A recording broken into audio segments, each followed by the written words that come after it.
current affairs, facts and opinion, their future in our hands. Markets, globalist technocrats versus the people. A line in the sand. The McIntyre Report. And welcome, folks. Jamie McIntyre back on the McIntyre Report here, reporting live for Australian National Review and .news for our 24-hour news headlines. A lot happening in the world as we expect. World War III, are we getting closer? Well, of course, we know Israel will never allow peace between Iran and Israel. They're too busy now bombing Lebanon, but of course they still want Iran. And then they'll be after Turkey next. That's why they want Trump, allegedly, to remove America from NATO for no other reason than Israel wants it. Israel's turning Lebanon into Gaza. Why is it this the one country that's involved in almost every war, is behind almost every war? Is that because Israel is a fake state created by a banker-wanker family known as the Rothschilds that profit from war and many other things? Possibly. Rep Randy Fine, Republican rep, says the United States of America may not exist in 50 years, but Israel will. He's meant to represent the American people, but who do you think he's representing there? It's pretty obvious. We don't have to ask how much Republican Randy Fine gets funded by AIPAC, the Israeli lobby. President Trump says the US is getting close to ordering new strikes on Iranian power plants and bridges. It was probably because a certain prime minister of Israel wants him to. Bill Gates will testify today behind closed doors with no video recording. Well, that was yesterday. Today, Bill Gates tells the Oversight Committee that he never traveled to Epstein Island, his ranch, or his homes. I think that's been proven to be a lie already. President Trump says more evidence of the rigged 2020 election is coming soon and that they have the information you won't believe. Mr. Trump, I don't think anyone cares anymore whether the election was rigged or not. No doubt it was. But you got elected 2024 to make America great again by the MAGA movement, and unfortunately, it's still been Israel MAGA ever since, so I don't think anyone really cares. Bill Gates says he was never introduced to underage girls by Epstein and that Epstein wrote fake emails. Well, Billy Boy Gates, I'm not sure anyone believes you. Iran is preparing to launch a major strike against Israel using new weapons. Go Iran, says many people. Iran has massive support. Israel's support around the world is collapsing. I wonder why. Well, it's not because they don't have good PR. It's not because they don't control most of the world's media. Not because they didn't buy TikTok to control that and try and stop people being anti-genocide. It's because of their behavior, perhaps. Dropping bombs on children is never a good political thing to do or no decent thing to do. And then accusing the children of being the problem. It's always Israel the victims, right? Those bombs just magically fall out of nowhere, right? Apple is releasing an update to Siri that will allow its AI agent to access nearly every part of your phone, including your messages, emails, notes, files, photos, calendar, app content, and more. Can't see a problem with that now, can we? Iran says no talks were held with President Trump today and that it will be retaliating immediately. The Iran-Israel war is likely to continue because we know Israel doesn't want to stop. And Iran should never trust the United States or Israel. I don't think they do. So the Strait of Hormuz was open before they started this war against Iran. It's closed, but it's only closed to Western nations. Iran apparently is shipping more oil than ever, and most of the BRIC-type nations aren't duly affected. So big loss to Trump there. He claims to be a peacemaker, having created peace in 28 wars. Go figure which the 28 wars are. But, of course, it's all rhetoric. The West is full of bullshit media. Australia is back in the headlines of attacking me right now. Murdoch Zionist Press is running scandalous headlines claiming that I'm a perpetrator of fraud in Bali. Wonder why they want to destroy my projects and destroy my funding for independent media, Australian National Review. When the story is the complete opposite, but we know in Western media and Western propaganda, if you want to know what the truth is, whatever they're saying, it's generally the exact opposite is the truth. So I won't even go in and touch on those comments of what they're saying. But how do they ever allow this to get past editorial control unless it's agenda-driven news to discredit anyone that is anti-genocide? So if you oppose genocide, if you oppose a fake state, banking cartel state, dropping bombs on little children, they'll shoot you in the face, especially if you're a journalist. Don't believe me? Shireen Abu Akleh was an American citizen, and she was the top journalist on Al Jazeera. So bring her up. Shireen Abu Akleh. Abu Akleh. So again, American citizen. She goes to Israel and she's covering the fighting between the Israelis and the Palestinians. I think it was in the West Bank. There she is. Yeah, in the West Bank. So she's wearing a bulletproof vest that says press, and she's wearing a helmet that says press, and she's taking cover behind a tree, and an Israeli sniper shot her in the face and killed her instantly. So her funeral is held a couple days later in a Greek Orthodox church in the West Bank. The IDF raids the church, beats the pallbearers, and they drop the coffin. You're lying. Isn't that awful? Let me see. The manner of her death and the subsequent violent disruption of her funeral drew widespread international condemnation of Israel. During her funeral procession, the Israel police attacked the pallbearers at the St. Joseph's Hospital in East Jerusalem with batons and stun grenades. The hospital itself was also stormed by Israeli police officers who assaulted patients and threw stun grenades. What is an American citizen? Unbelievable. We didn't say anything. We didn't say anything. Not a word. Well, most of our media won't say a lot of stuff about this.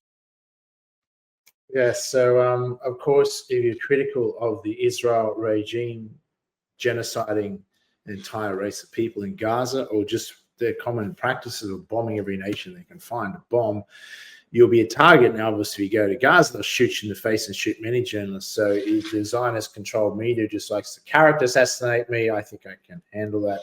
Anyone believing what's in the Australian newspapers these days should be ashamed of themselves. If we consume fake news and we believe what's in the fake news, and we only encourage them to deliver us more fake news, and we will live in a fake world where we try and impress fake people.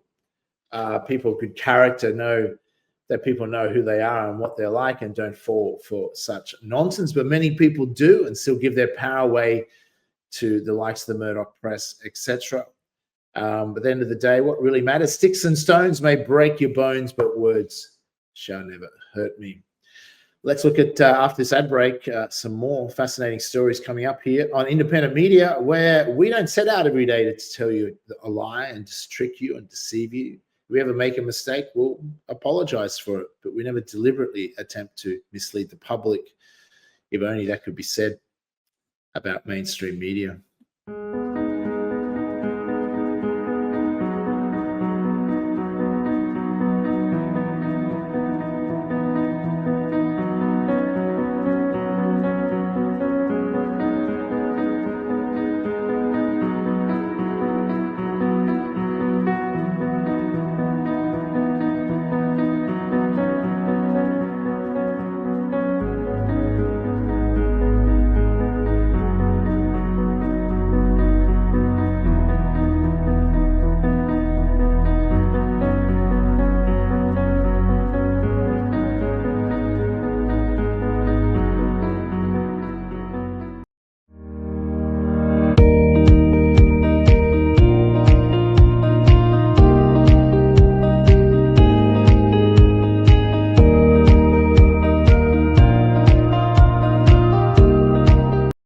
The McIntyre Report.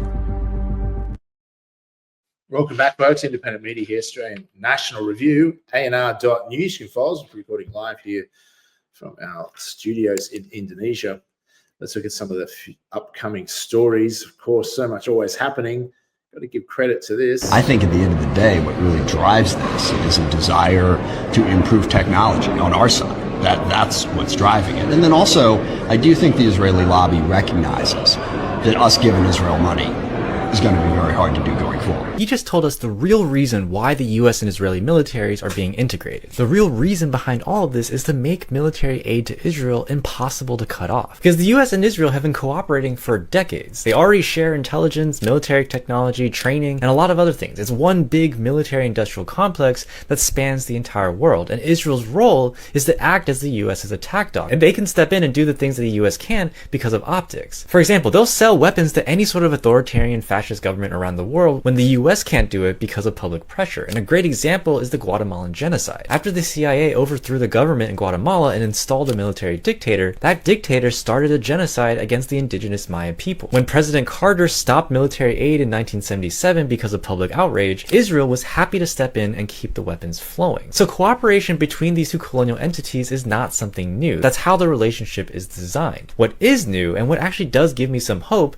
is that public opinion is finally turning against Israel. AIPAC is politically toxic. There's more and more demand for restrictions on military aid to Israel, and opinion of Israel in general is at an all-time low. This measure to integrate the militaries doesn't mean they're doing something new. It's actually a protective measure. The real goal is to make military aid harder or impossible to cut off, because it changes it from a military aid package that needs approval from Congress to just shadow money that the US government can print on demand for national security reasons. And this is their solution. That's why Netanyahu is calling this my plan. So for you, that means to keep up the pressure, because it actually is working. Organize against any sort of AIPAC supported candidate. Keep demanding no more aid for Israel, and most of all, organize against militarism and the military industrial complex, because it does affect you no matter where you are in the country. And if you want to find ways to get started organizing in your community, check out the Conscious Citizens. If you want to support the project, please become a member too.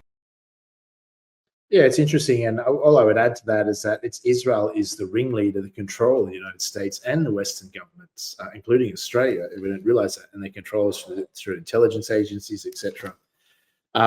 Whether it's left faction or right faction, they compete, and that's why you got left-wing media and right-wing media, and left-wing parties and right-wing parties. It's the illusion of democracy.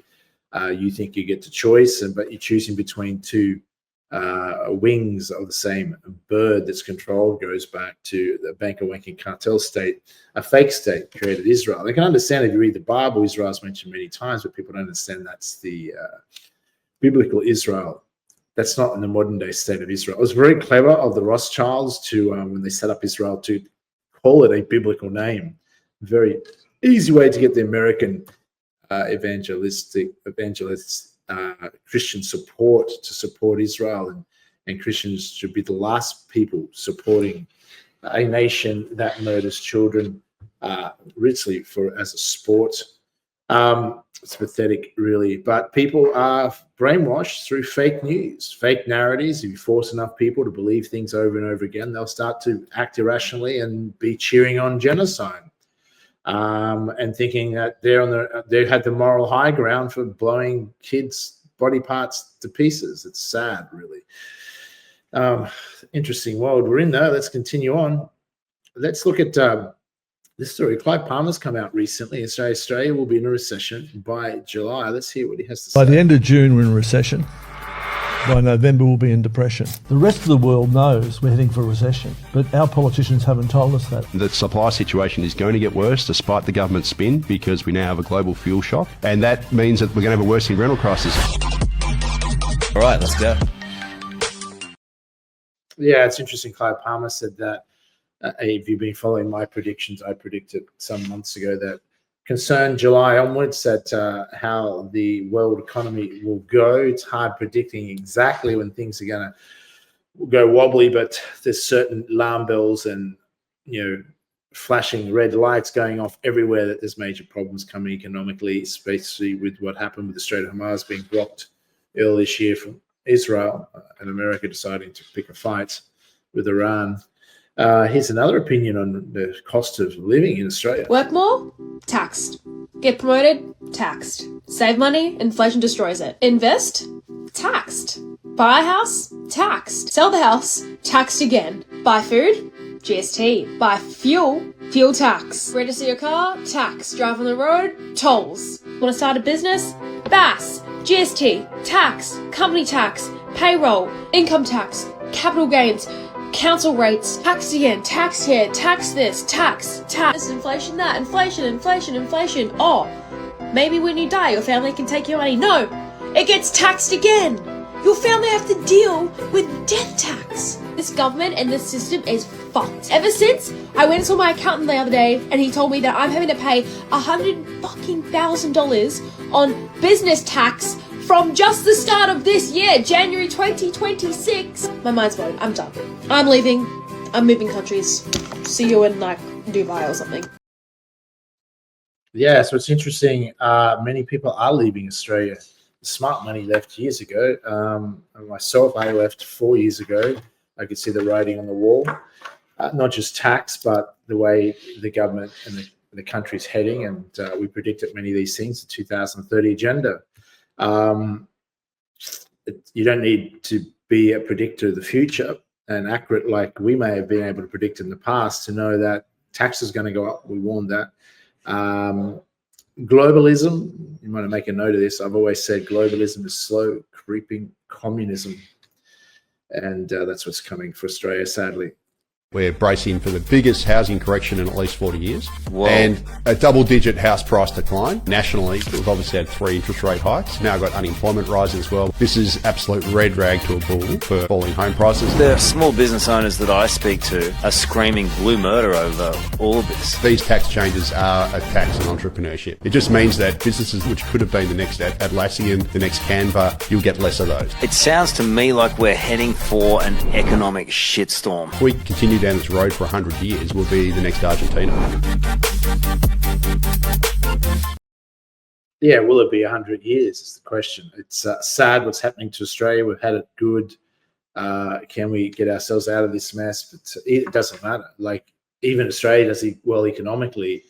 As you know, you'll be taxed living there, not the people taking all the national resources out of the country, pretty much tax-free. So that's part of the problem. So, yes, it's sad. Love my country, but I don't live there for a reason. I live overseas, better life, better future. I'm not saying that's a path for everyone, but that's why we started the master plans to build a large expat cities overseas because of the demand of people wanting to come. We built villages and suburbs, and now we're building cities. It's all about the fact that this is a demand of people wanting to leave. And then Dubai was obviously a popular spot for zero tax, but the Iran-Israel war nearby, and Dubai being bombed multiple times in the last 6 months. A lot of people looking elsewhere. Bali, Lombok, Vietnam, Cambodia, Thailand. Many of these places becoming very attractive for people looking for a new life. Let's look at this. Mining billionaires BHP sue independent journalists specifically so no one else brings up the time they allegedly underpaid thousands of their own coal miners. Our mate Michael West has covered a coal miner who broke his back in the mine. They are simultaneously asking the court to gag the journalist and then also continuing to litigate against the miner. So they're like, oh, you can't cover this news story. Unfortunately, the person who is getting sued is homeless, has PTSD, has no money, and is representing himself with no lawyers. Now, I'm not alleging anything. Yeah, I'm just a mere punter reading a news article that at the time of reporting is public information. All makes sense. He was paid $400 a week, and the award rate for his job was $130,000, 1/6 of what he's owed. So he's in hospital recovering from his broken back, and he's noticed that he's been classified as a clerical worker, not a miner. Total wage theft could be up to $2.5 billion. So they're trying to have a gag order to shut everyone down, because if you read this news story going, hang on, well, that happened to me. That's me, yeah. I'm going to jump onto the class action. Yeah. The snowball sort of grows there. And BHP is also in the High Court right now fighting to overturn laws that the government introduced, same job, same pay. Well done, BHP, for suing friend of the show, because now we definitely know nothing about this lawsuit that I really probably shouldn't know about. Please don't sue us. I'm just a regular bloke talking about a thing in my own room.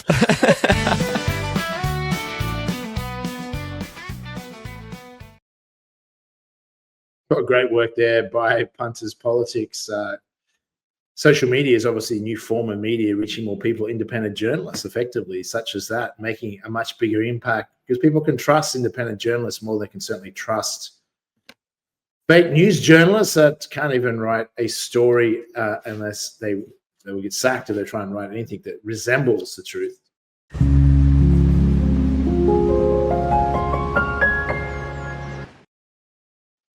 just the cost of living is going to continue. So we know all about this for Australians. I feel sorry for them.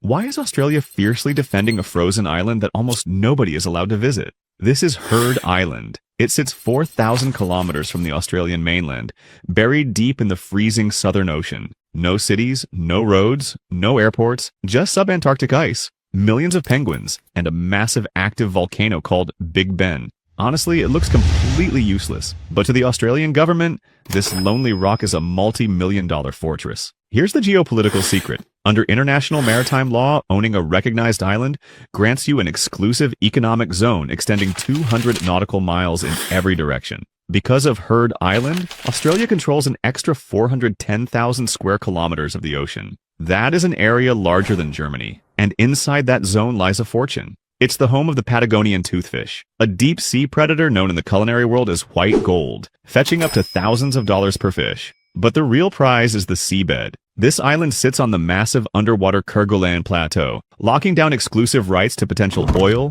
gas, and critical minerals beneath the Earth's crust. Most importantly, it gives Australia a permanent legal anchor in the Southern Ocean, strengthening its massive claim over 42% of Antarctica. So while the world sees a frozen rock in the middle of nowhere, Australia sees the ultimate geopolitical jackpot, because on a warming planet, controlling the ocean is worth far more than controlling the land. Yeah, it's interesting. A lot of the info people didn't know about that. Let's take a look at this. Wait, you know that bloke we underpaid? Allegedly. The one who broke his back at our mine? Simon... someone. Didn't we bulldoze him in court and shut him up? Yeah, but he's still fighting it. With what lawyers? No lawyers. I thought he was homeless. Yeah, he is. So a homeless, disabled man is representing himself in court against Australia's biggest company. I think we'll be okay. There's a journalist. What? Some Michael West bloke is reporting on it. We'll silence him. We're already trying. We can't have anyone finding out about how we allegedly underpaid our workers. If workers found out, we're going to have a bloody class action on our hands. Don't worry, we've got the matter in front of federal court this morning. That was quick. Thought they said government was inefficient.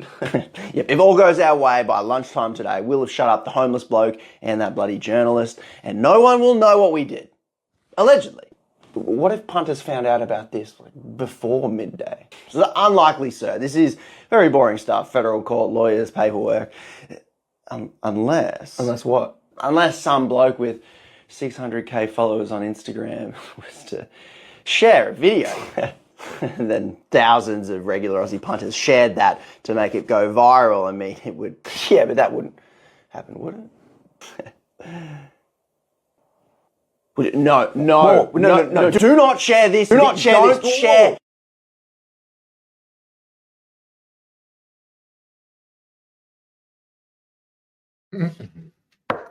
Very powerful there. Federal court can be abused, not just by BHP against others, but can be abused by many people that want to silence the truth coming out. Isn't that true? A certain person that used to live in Australia, he took federal court action against myself recently to do exactly that, to silence me where I can't speak out about them or their company as they go about their character assassination, extortion, blackmail, and attempted theft of some of our projects in Indonesia.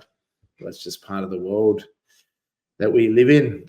If you stand up against evil, stand up against fraudsters, they will come after you, and they'll even use the federal court to try and do it. Let's come back with more after this break.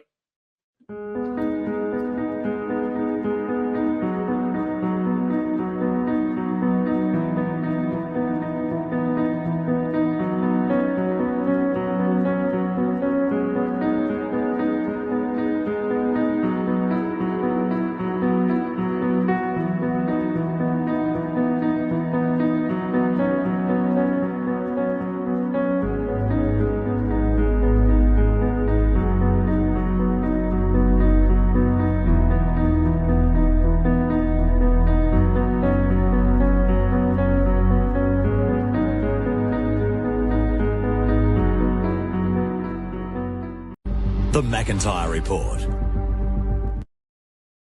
And welcome back, folks. McIntyre Report here, independent media.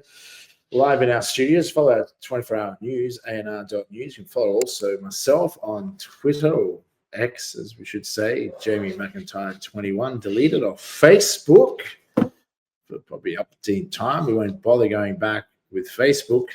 But yeah, censored. Why do they censor us? Why do they take court orders to suppress what we have to say? Well, probably because the truth is unpopular. Something that's really funny about all this is ISIS attacks everywhere in the Middle East except for one country, and that country is Israel. Okay? Really funny how you have these Muslim extremists going around committing all sorts of atrocities everywhere in the Middle East except Israel. And so that's why a lot of people believe that Islamic State is actually a creation of Mossad. Is that much more efficient? Is that much more effective? Okay? So what Israel is saying is, we are much better at controlling the Middle East than the Americans. So let us control the Middle East using our strategies. Okay? This is a story of a Mossad agent who was disguised as an ISIS preacher. There are lots of stories where you have these ISIS commanders or agents, and when you arrest them, you discover, okay, actually, they're actually Mossad, okay? Yes, it's interesting. We talked about this a long time ago. It's good to see this information is finally coming out. ISIS is Israel. Hamas was created and funded by Israel. October 7th was done by Israel. The bombing of USS Liberty in 1967 was, of course, done by Israel. September 11th. Well, you can take your guess. Bali bombings. Port Arthur massacre, Christchurch massacre, Dunblane massacre, Oklahoma bombings. I just wonder, who's behind all this? Who has prime motive, capability, and an agenda? Bondi Beach massacre. One day, if you haven't figured all this out yet, you will, and you'll be shocked. You'll be upset. You'll be angry. It doesn't make you anti-Jewish. It doesn't make you anti-Semitic. It just makes you anti, perhaps, Israel, the state of Israel, and anti, of course, genocide. I live in Indonesia, 1965, the genocide, the removal of Sukarno. I wonder who was behind that. Yes, America had big involvement, but who controlled America? It's not Israel. The banker wanker cartel state. Australia was involved in that as well. Another genocide just after they finished the Guatemala genocide, before they started Vietnam. As many as 3 million Indonesians were hacked to death, murdered. Weapons brought in to do that and overthrow and replace Sukarno, democratic elected president, well-loved president of Indonesia, with the Suharto regime, a genocidal maniac. Of course, anywhere in the world there's a genocide, you can bet Israel's not far behind it. How'd the weapons get there? Who's funding? Of course, they're terrorists. So that's what then we're going to send American military in to go for the terrorists. Get it? It's a trick played upon naive Westerners that dumb down by watching too much Israeli propaganda. We begin tonight taking a look at some of the new and shocking details coming out about the September 11th attacks, the day that changed America forever. The day that launched 2 decades of war, mass surveillance, the Patriot Act, the TSA, the expansion of the national security state, and a complete transformation of the FBI and CIA's power inside the country. And now, 2.5 decades later, new unredacted court documents are raising questions that should have been asked a long time ago. Questions about what the CIA knew, about what the FBI covered up, and questions about whether or not the American people were ever told the full truth about 9/11. Spoiler alert, we were not. Listen to this. Let's not all take it to the bank, but CS3, the source, says that he or she believed that the CIA prevented the distribution of these documents because they did not want the FBI interfering with a CIA operation that was being run domestically in violation of U.S. law. CS3 explained that these 2 terrorists were living in San Diego in 2000 and that Omar al-Bayoumi was working for the Saudi intelligence service when he spoke to these 2 hijackers in San Diego. So the CIA, what they're saying, was wanting to maybe not exploit a war, but instead recruit people inside of al-Qaeda, and they sort of overlooked that these people were then going to go on and do a bigger terrorist attack. Either way, we're not being told the truth, right? But those are friends of the shows over on Redacted, Natalie and Clayton Morris. What they're talking about there is a lot, but when you break it down, what they're detailing are newly released documents exposing that the CIA was in contact with 2 future 9/11 hijackers while they were inside the United States. So let's think about that for a minute. The men who would later participate in the deadliest attack on American soil were allegedly known to and communicating with U.S. intelligence. And the documents claim that when investigators started digging, certain people inside the government were told to stand down. Full cooperation was blocked. So why? See, that's the question, right?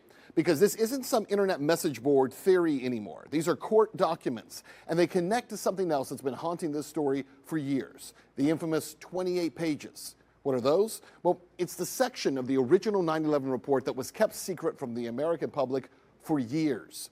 Those pages revealed that 2 of the hijackers, men with alleged ties to Saudi intelligence, were living in California, rented a room from an FBI informant before the attacks. An FBI informant. So you're telling me that then future hijackers were living with someone connected to the FBI and we're supposed to believe that no one knew anything? Come on. And here's where the story gets even stranger, because the man who oversaw the FBI during the entire post-9/11 era, the man who helped transform the FBI into a massive counterterrorism and domestic intelligence machine, was Robert Mueller. Yes, the same Robert Mueller who from 1998 to 2001 ran the Northern California Department of Justice office at the same time that multiple 9/11 hijackers were operating in that region. And then, just 1 week before 9/11, he became the director of the FBI. 1 week.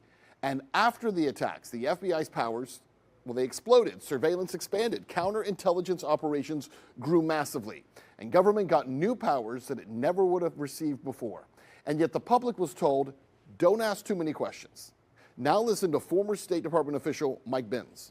John Brennan, as CIA station chief, by the way, in Saudi Arabia, together with the U.S. consulate, issued the visas to 15 of the 19 9/11 hijackers. That was our visas. Now, look, there were only 11 of the 19 were Saudis.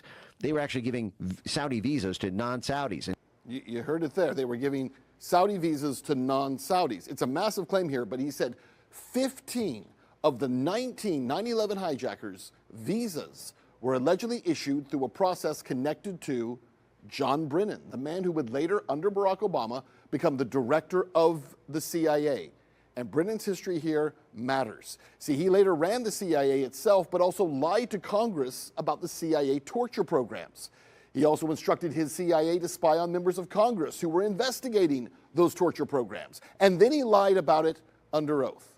So when people say, why don't you trust these agencies? John Brennan is a big reason why. Because over and over and over again, people like him and so many others have been caught hiding things from the public, lying to our faces, and pursuing agendas that do not make America safer on any level.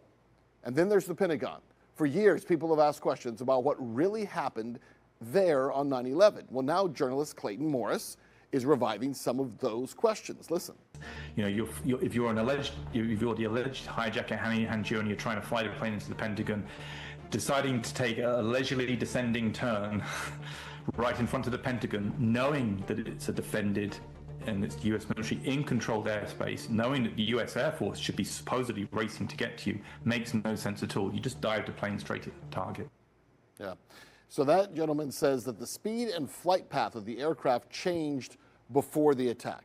And that makes no sense at all. Now, to be clear, many investigations over the years have concluded that American Airlines Flight 77 did strike the Pentagon. But here's the bigger issue. Why does it still feel like the government has never been fully transparent about any of this? Why were so many documents kept secret for decades? Why are so many still secret? And why are we still learning about CIA contacts with future hijackers all these years later? Look, some of these connections may be coincidence. It's highly doubtful, but it's technically possible. Maybe some of these failures were just incompetence. That's possible too. But after 25 years of wars and trillions of dollars and mass surveillance and the complete expansion of the security state, the American people have a right to ask questions. That does not make you unpatriotic, and it does not make you crazy. In a free country, questioning power is exactly what citizens are supposed to do. Yeah, very interesting. Ben Swan, great independent journalist there, and also referring to Clayton Morris, who've been on his show several times. They're very independent journalists. Where would the world be without independent media? Independent journalists should have no hope of finding the truth. The days of investigative journalists at the 60 Minutes used to be renowned for back in the 70s and 80s is well and truly gone unless you switch to independent media. That's all we have for this episode, folks. We'll be back with some more next week on the McIntyre Report. Until then, stay well, folks.